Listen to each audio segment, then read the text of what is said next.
Okay, guys. So today we're gonna be reacting to this guy.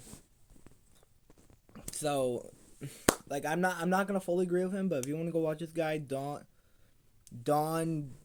know, Dom with Madness. Give it the first Pretty weird name, but okay. So let's watch this. He says Invincible is overrated. Let's see if I agree with some of these takes or if he doesn't. episode, and not gonna lie, the show is pretty buns. I thought people were joking. I finally tried to watch Invincible. I gave it the first episode, and not gonna lie, the show is pretty buns. Okay. First, he's already saying I watched the first episode, and it was pretty buns. It's like me saying I watched. It's like not every first episode is gonna be good, bro. Like generally, it's like me saying, oh, I watched one episode. Oh no, let's say if I watched one episode of SML.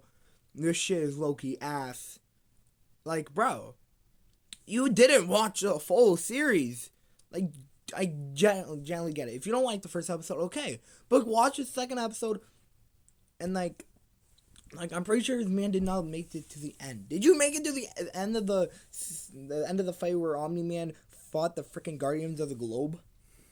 Come on, bro. I thought people were joking about the animation and art, nitpicking. Okay. Well, I know. But after actually seeing an episode, it really is dookie. The artist. Okay. It all depends what episode you watch. It's because, okay. See, Robert Kirkman, he's the creator of Invincible. Also, he's also the creator of Walking Dead. Robert Kirkman is the creator of Ryan Otley, and Corey Watkins is also the co-creator or the artist for the comics. First of all, they both have, props to all three of them. Love them all. But I will admit that Ryan's all, all depends, like, what type of episode you're watching of Invincible. Like, if you're watching maybe, like, around, like, episode 5 to 6, and yeah, the animation's not gonna be the best. But if you watch, like, the end episodes, that's, like, if you watch maybe around, like, episode 7 or 8, those episodes are, like, some of the best episodes ever. Hold on. Like, how can you, like, okay. Now I'm here on IMDb, but if you look here, like, the rating for the first episode of season 1 is a 9.10 out of 10. Which, hold on, give me a second. And you look at Hazbin Hotel, and you look at episode 0 and episode 1, like, they have, like, 7s. Like, 7.9, 7.4, 7.9, 7.4, 8.8. Like, all these episodes on IMDb are, like, okay. But you look at Invincible, and, like, episode 1, 9.0 out of 10. Invincible season 2, 8.4 out of 10. 8.1. Episode 5 was a 9.1. Episode 7 was a 9.10. And episode 8 was a 9.7. Now, episode 6 was not that good, but we don't talk about episode 8. Now, but then season 2. If it's still a thing and load, okay. Like, season 2 was not the best. Like, episode 1 and 3 had, like, 8, and season 2 had number 7 now. But, like, episode 4 had 9.2, and, like, but if you look at it, though, it's still pretty stacked. But then you go to Invincible season 3, which is probably low-key my favorite. If it's still a freaking load! Load, you species! Yeah! Hold on. Okay, after a little bit of me chucking at the wall, these are the ratings. Episode 1, 8.0. Episode 2, 9.1. Episode 3, 8.5. Episode 4 was a 9.1. Episode 5, yeah, I'm not gonna admit that was pretty shitty. Episode 6 was an 8.7. But episode 7 was a 9.7. And episode 8, which is the latest episode, was 9.8 out of 10. Like, come on, bro. Saying this is crappy, and yet, like, and then you also have this. Yeah. Yeah. Like, we have no rating so far, but, okay, now let me go back to my, okay, so this guy talks about the animation. Like, the animation, okay. I can get, like, that was my topic about the animation. Like, first of all, he wants to drop this as fast as he can. So that's why the animation sometimes not the best. But like, hold on, let me show you my case. Now, guys, I do get it. Sometimes the animation is not that good. Just by like this. But like, still. But at the same time though, they're also but you also see this animation, and this is also the same animators same animators by the way, same animators doing this. Like, come on, bro. Talking about the animation and art, nitpicking, but after actually seeing an episode, it really is dookie. The art is completely flat. Like, there's never any shadows, and if the art's as simple as possible, like under my neck and in my eye creases. Like, what? You expect them to do that all the time? And that's it. Having flat characters but stiff movement is a horrible combo. It's like Archer with a bit less detail and more colors. It got nothing to do with me being spoiled by anime, because Ben 10, like the original Ben 10 or Avatar Last Airbender, American stuff, looks 1,000 times better. And the art is inconsistent in general. I can deal with a mid-art style, but when it feels like different people are drawing different parts of it. Because they are. These are different animators. Like, expect they're going to have the same animators for the next, 20 years? Of course, they're going to change. It's confusing. Like when Mark flies through the city and it looks all 3D while he looks hand-drawn. It's like that CGI in anime that just ruins the scene. Animation artist. And what the hell is this guy saying about? Like, anime, bro, this is not Japan, this is America, by the way. And by the way, though, how he talked about how, it's not the character designs and the animated, bro, of course, they're going to be different, and they're going to animate by different people. They're not going to be animated by the same people over and over again. And also, the way that they change is because the animation is getting better.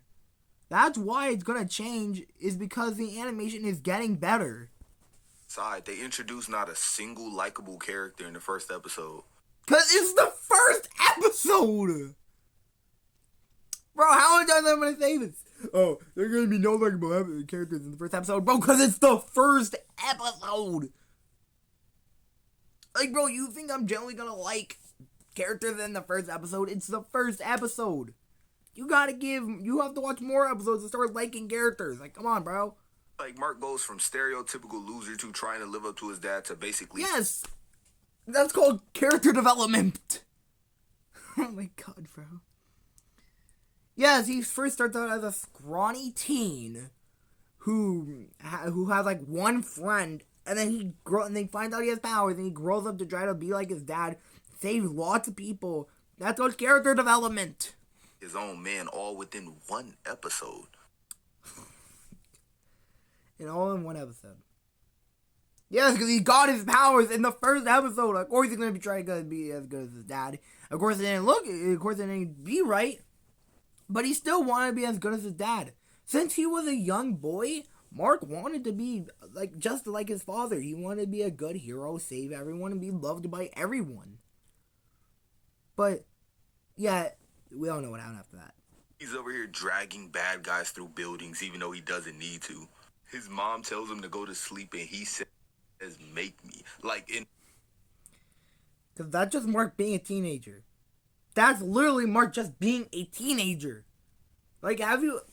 Oh my god. It's him being a teenager. Of course he's going to talk back to his mom. And yet, right after that, he does go back to bed. He does listen to his mom. And then after that, literally that never happens again. After that, one moment, that never happened again. All within the same episode, he goes from just a normal houseboy to, I hate my mom. Because he has powers. And then he goes, and then, after episode 1, he changes. He becomes better. He starts listening to his mom. He becomes a role model. After Oliver was born, Mark became a role model to him. He actually stepped up and actually became a good teacher / good older brother to Oliver. They have him go through that whole cliche character arc all within one episode, and at no point do they just make him an enjoyable character. Yeah, and then after that, he becomes an enjoyable character because he actually does stuff for people. It's the first episode. They just are telling a story with him, and that's it. All the other superheroes in that league, they set up some, life with them or something like that just to immediately have them killed. Yes. Even, those...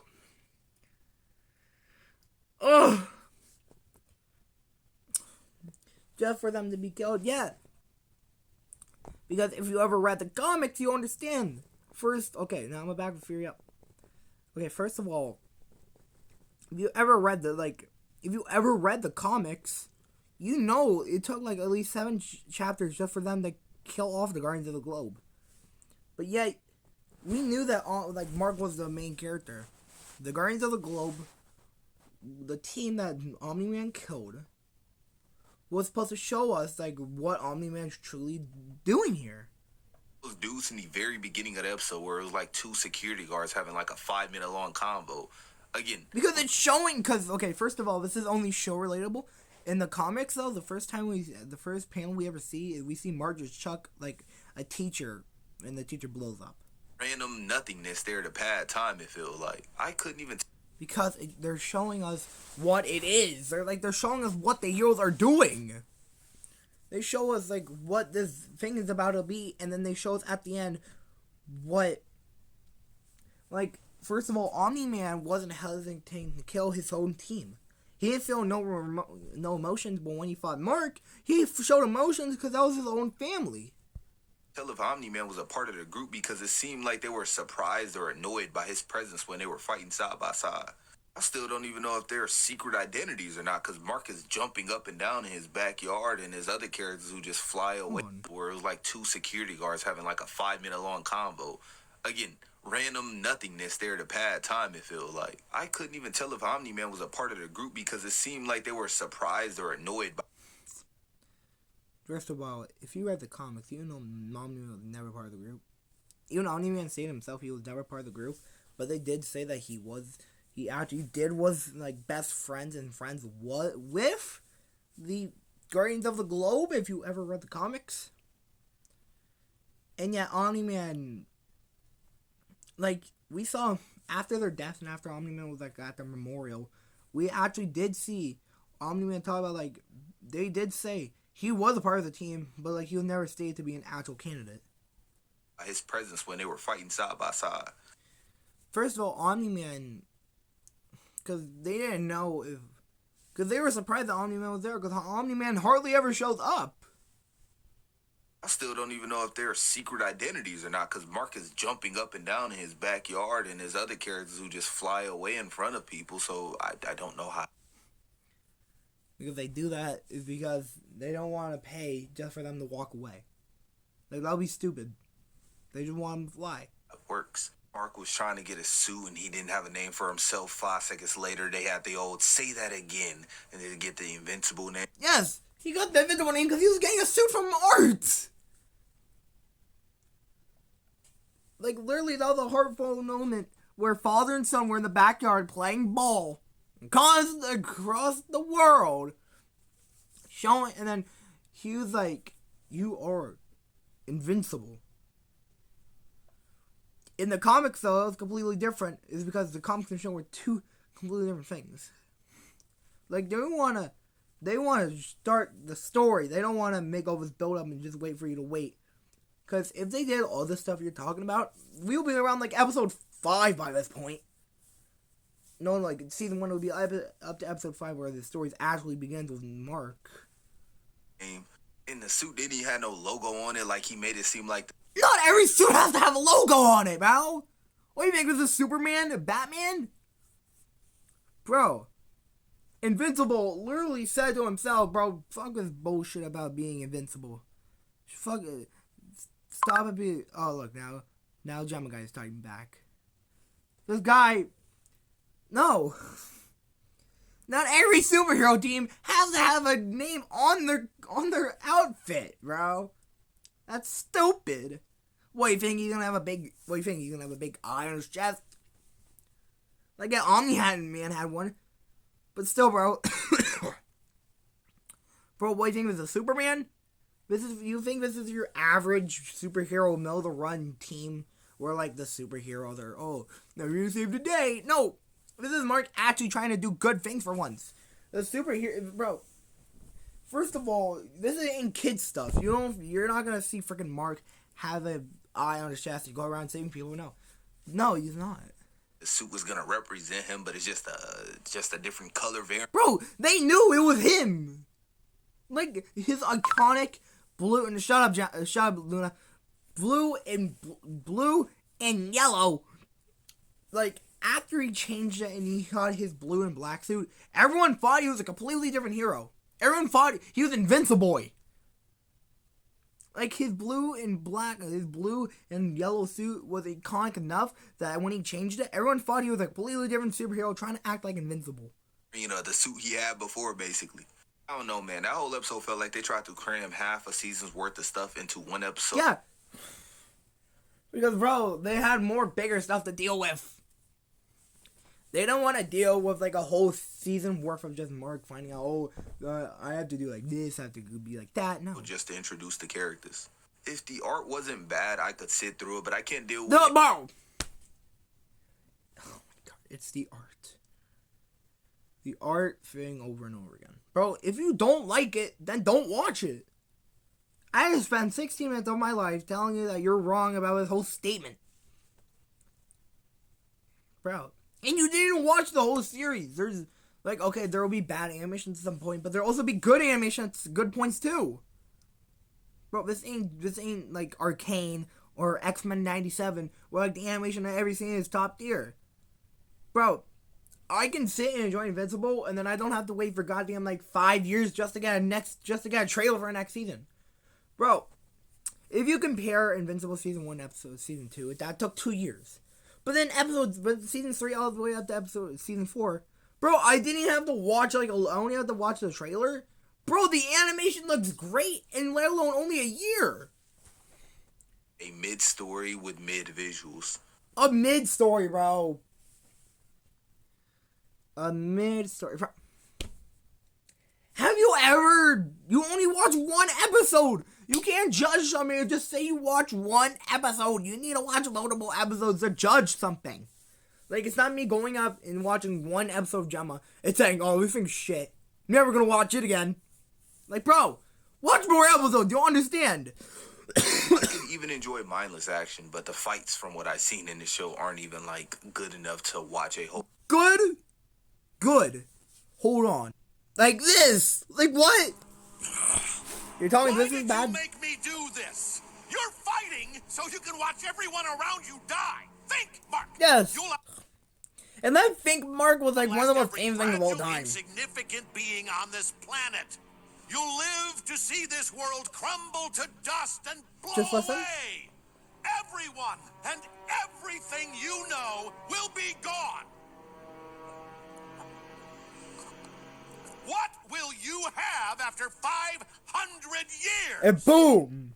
The most famous thing of all of Invincible. So famous. What will you have after 500 years? One of the most famous things ever in Invincible. And then also, you're telling me, hold on. Look at this animation, bro. Bro! Like, come on, bro. This is... Bro! Look at all that animation! Right there! Oh, here comes Conquest! Uh-oh, Mark, tell him to stop! Bro! Look at his hair! It's just waving around. Oh, and here comes Conquest!